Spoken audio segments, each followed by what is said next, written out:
Comment ça va, Gilles? Bien, Ouais. bien. Surtout que là, je suis en famille, ça me plaît. J'ai envie de discuter. Eh ben, on va discuter, on a tout le temps. Ouais. Alors, est-ce que le festival a eu lieu pour vous cette année? Ah, il a eu lieu. Il a eu lieu pour moi et aussi à côté. Moi, j'ai fait la Ciné-Fondation, qui est maintenant mon nouveau job, c'est-à-dire en fait les étudiants de cinéma. Les gens qui vont être les Spielberg de demain, enfin j'espère pour eux. Et ils viennent de partout, tous les pays du monde, soit qu'ils aient fait un film, soit qu'ils veulent en faire un. Donc on les accompagne. On essaye d'être à leur service et de leur apprendre le français, leur apprendre le cinéma, ça c'est plus dur, et leur apprendre à rentrer dans ce milieu du cinéma qui est un peu bizarre, faut bien le dire. C'est encore bizarre, le milieu du cinéma? Oh ouais, il est bizarre, hein, quand on arrive comme ça. D'abord, il est très fermé. On rentre pas comme ça, faut montrer patte blanche, faut faire ses preuves. Sinon, on a une tendance à vous dégager assez vite. Hein. Donc, faut être patient, faut être travailleur, faut regarder les films des autres, faut beaucoup regarder. Et les mauvais, les bons, les moyens, et se faire son propre choix. J'aimerais qu'on revienne sur le livre « Le festival n'aura pas lieu ». Ouais. J'ai pris un très très grand plaisir à le lire et ça se lit très très vite parce qu'en fait on est plongé dans le festival de Cannes comme on l'imagine dans nos têtes avant d'y être. Et ce festival de Cannes n'est plus celui d'aujourd'hui, c'est celui des années 60, 70. Oui. Ça n'a plus rien à voir. Est-ce que ça se passait vraiment comme dans le livre? Ah oui, ça se passait exactement comme dans le livre, je l'ai vécu. Donc j'ai fait un travail de mémoire. Et d'abord, il faut bien comprendre que le palais était tout petit. Il y avait juste une salle de 1200 places et la semaine de la critique était dans un couloir. On retournait le couloir pour faire une toute petite salle du cinéma de 100 places. C'est tout. Il n'y avait pas de marché du film, il n'y avait pas toutes les autres salles. Il y avait ce palais en plein milieu de la Croisette et à côté le Blue Bar, un lieu mythique où on se retrouvait parce qu'on n'était que quelques dizaines de journalistes et de metteurs en scène et des gens comme ça. Donc on prenait le café et puis on voyait passer un type sur la Croisette. On disait « Hé, oh, viens boire un coup !» Et ça se passait comme ça. Aujourd'hui, c'est impensable. On ne peut pas le regretter, c'est l'évolution, c'est comme ça. Il s'en est bien sorti là, Lescure? Ben, je pense. De toute façon, c'est une année d'observation. Ouais. Hein. La première année, on essaye d'apprendre un peu ce qui se passe.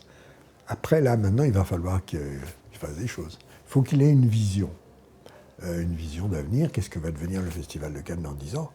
J'en sais rien. Est-ce qu'il sera virtuel ou réel, le festival de Cannes, dans 10 ans? Mais il sera pas mal virtuel. Et c'est bien qu'il parte partout. Ou qu'il aille se promener hors les murs, qu'il aille dans des pays. Par exemple, il était question d'aller en Inde, d'amener des films de Cannes et des équipes, et puis de faire des échanges avec le cinéma indien, qui est énorme. Et on ne le sait pas assez ici. J'aimerais qu'on parle un peu de Gilles Jacob avec Gilles Jacob.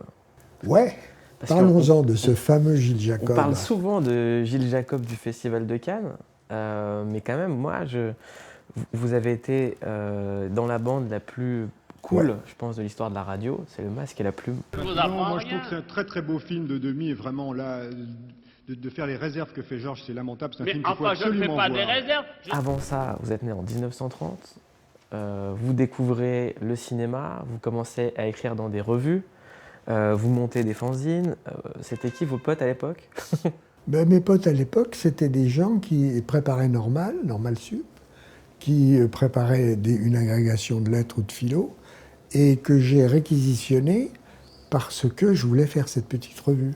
Et il y avait là un garçon qui s'appelait Michel Flacon, qui a été professeur à Toulon et qui a travaillé au Point. Il était critique cinéma au Point. Il y avait Oswald Ducrot, qui est devenu un grand linguiste mondialement connu. Il y avait un autre qui s'appelait Nadal, qui est décédé malheureusement. Un autre qui s'appelait Balland, qui a été président de l'UNEF. Donc il y avait un peu toutes les envies de la génération de l'époque, mais qui avaient les mêmes envies. C'était quoi? C'était le cinéma, c'était les filles, c'était le sport. Moi, je jouais au tennis et on séchait les cours pour aller dans les cinémas du quartier latin, qui sont les mêmes. Mais nous, on avait une chance inouïe, on n'avait que 50 ans de cinéma à récupérer. Les gens d'aujourd'hui, ils ont 100 ans. Ils ne peuvent pas se faire une culture.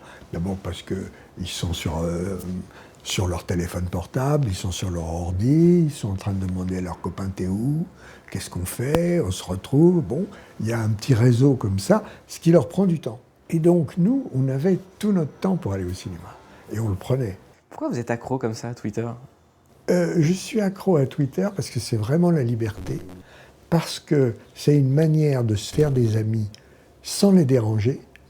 Moi, je me suis fait des amis écrivains, et des très bons écrivains, et notamment des femmes d'ailleurs. Je ne sais pas pourquoi, mais il y a beaucoup de femmes écrivains. La parité, là, elle est dans le sens des femmes, et c'est très bien. Des tas d'autres gens, et on leur envoie un message, ils le lisent quand ils veulent, on ne les dérange pas. Donc ça, c'est le côté agréable de l'amitié, c'est qu'il n'y a pas de gêne. Et puis, on commence à tweeter. Moi, j'essaye de faire connaître aux gens des photos, des films, des lieux. J'essaye d'apprendre beaucoup d'eux.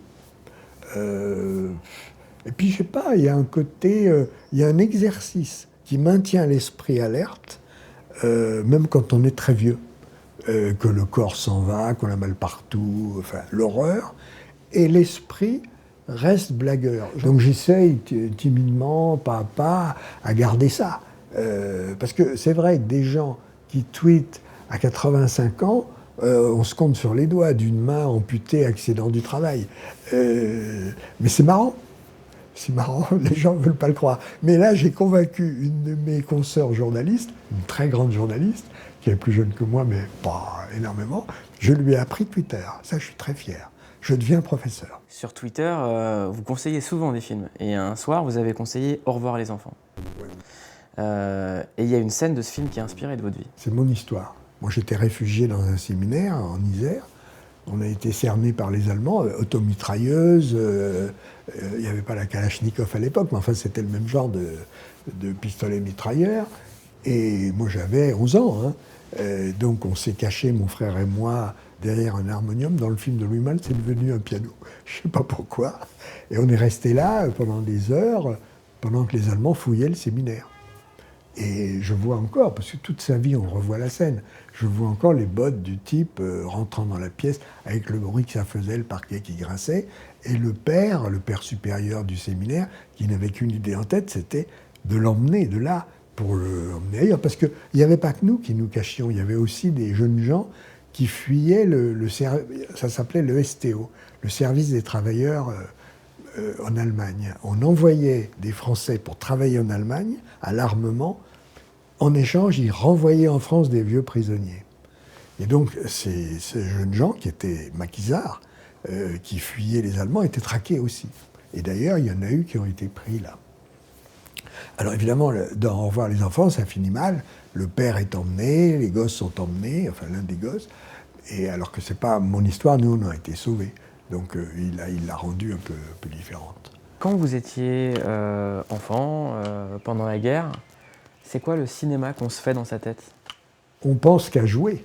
On ne se rend pas compte que tout ce qui se passe. Je me rappelle encore aujourd'hui, on jouait dans la cour du séminaire à un jeu qui s'appelait l'épervier.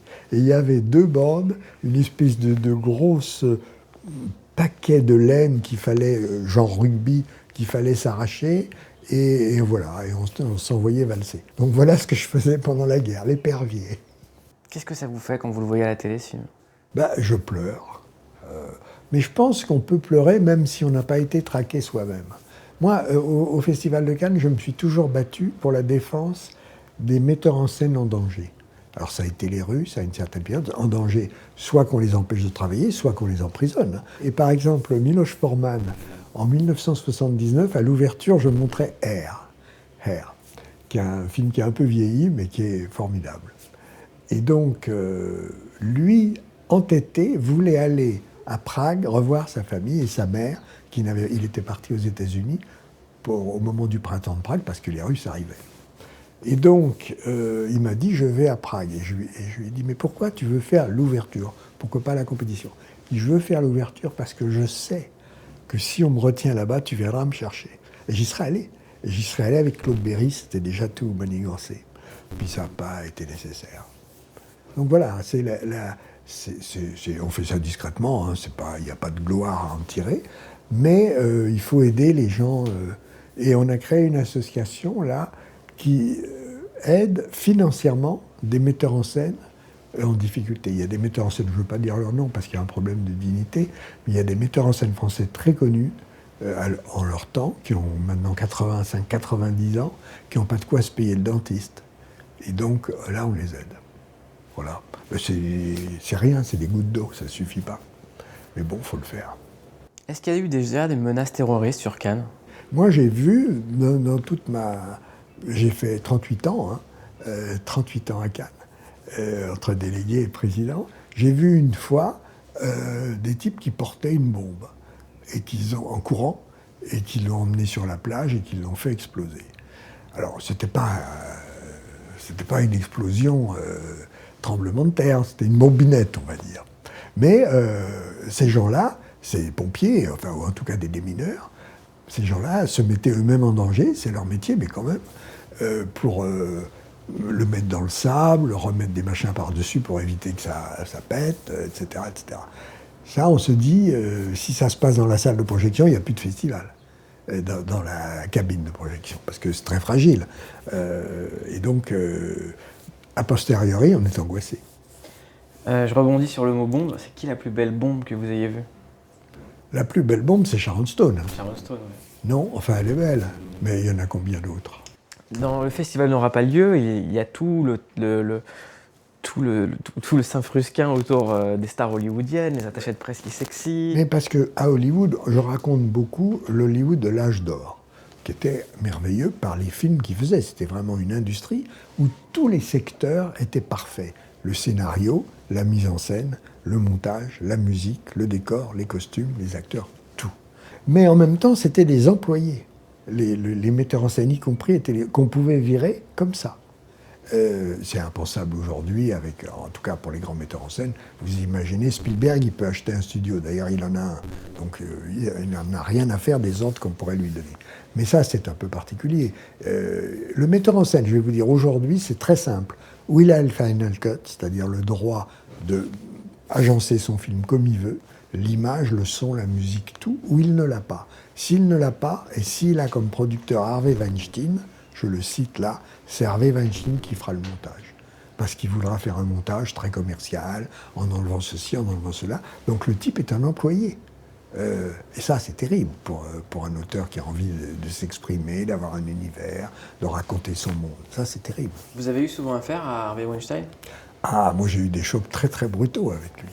Très brutaux, parce qu'il voulait en effet... la première fois que je suis arrivé à New York, j'avais pas encore enlevé mon impair de la chambre d'hôtel qu'il téléphonait. Et il m'a téléphoné 12 fois en 24 heures pour que je prenne son film. La 12e fois, je lui ai dit, vous voyez, ça c'est la fois de trop. Je ne prends pas votre film, qui était un très bon film. Et c'était quoi les autres chocs brutaux avec Harvey Weinstein? Non, c'était principalement des histoires de pression. D'accord. Lui veut vous donner des films que vous ne voulez pas prendre, et vous voulez des films de lui qu'il ne veut pas vous donner. Et vous ne voulez pas faire de deal. Vous ne voulez pas dire, je te prends celui-là, ça, il ne faut pas. Parce qu'après, c'est la fin des haricots, tout le monde fait la même chose et on est fichu. Il faut essayer de faire la meilleure sélection possible. Comment vous avez vu arriver le nouvel Hollywood? Parce que vous l'êtes pris en pleine figure. Oui, mais avec plaisir. Le nouvel Hollywood avait un avantage, c'était les auteurs prenaient le pouvoir. Donc ils ont commencé, un peu comme la Nouvelle Vague l'avait fait en France, à s'associer, c'est-à-dire à prendre des points dans les films des autres, des points financiers. Alors il y avait Coppola, il y avait Scorsese, il y avait Spielberg, il y avait des francs-tireurs comme Altman, qui lui, dès 1970, a fait un film qui s'appelait MASH, que je conseille à tout le monde, c'est un film très très drôle, sur la médecine dans la guerre de Corée. Et c'est des types les deux médecins en question, qui passaient leur temps à courir les filles, à jouer au golf pratiquement dans la salle d'opération, enfin, vraiment du burlesque. Il a eu la Palme d'Or, ce qui est très rare d'avoir la Palme avec un film drôle. Grand Prix international du festival, Cannes, 1970. MASH, États-Unis. Les Américains sont fabriqués de telle façon qu'ils acceptent de financer un type qui vous crache à la figure s'ils pensent qu'il va avoir du succès. Nous, on ne ferait pas ça. On dirait, un type qui nous crache à la figure, on ne le prend pas. Mais eux, si. Parce que l'important, c'est le public. Il n'y a que ça qui compte.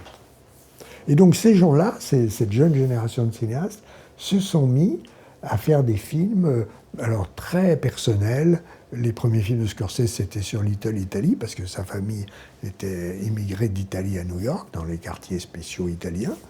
Puis petit à petit, il est monté, il est arrivé à Taxi Driver, il a eu la Palme d'Or aussi. Et la Palme d'Or a ce double inconvénient, c'est que vous avez une notoriété mondiale, instantanée, mais vous avez la grosse tête instantanée. Et les 2 films suivants, il a reconnu qu'il s'était trompé parce qu'il avait la grosse tête. Donc il faut rester simple.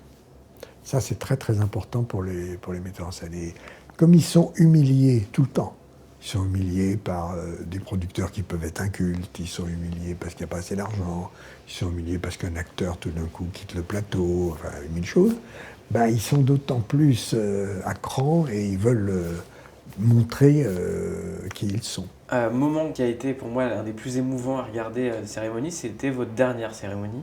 Ah oui. L'hommage qu'on vous a rendu dans la salle. C'était émouvant pour moi aussi.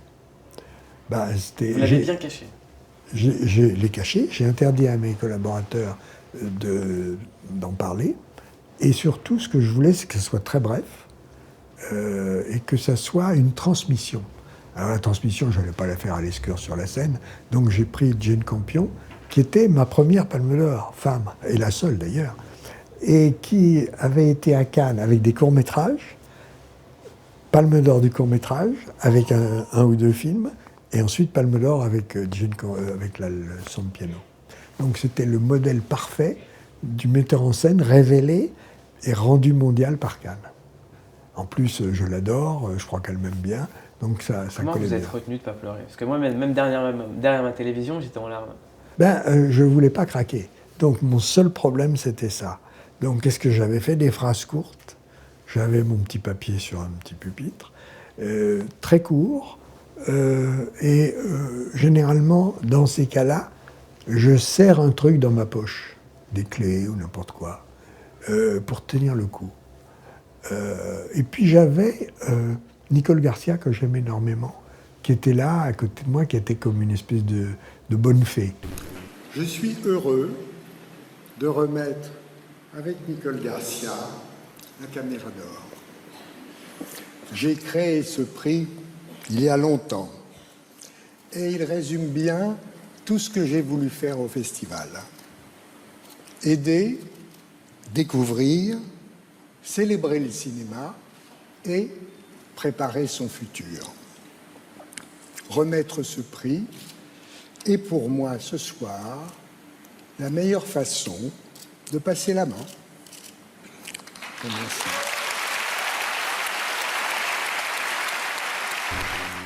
Mais c'est vrai que pour moi, c'était émouvant et la salle était chaleureuse.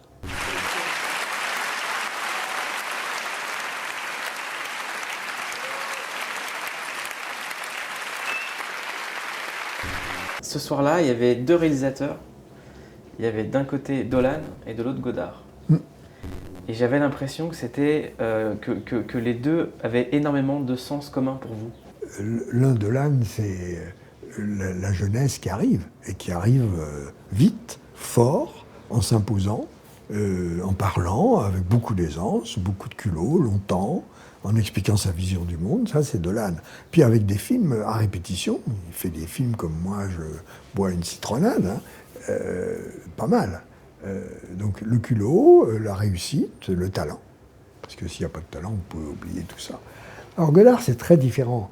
Godard, c'est mondial, Godard. On ne s'en rend pas compte en France ni en Suisse, mais vous allez dans n'importe quelle université du monde entier, vous dites Godard, on vous dit asseyez-vous.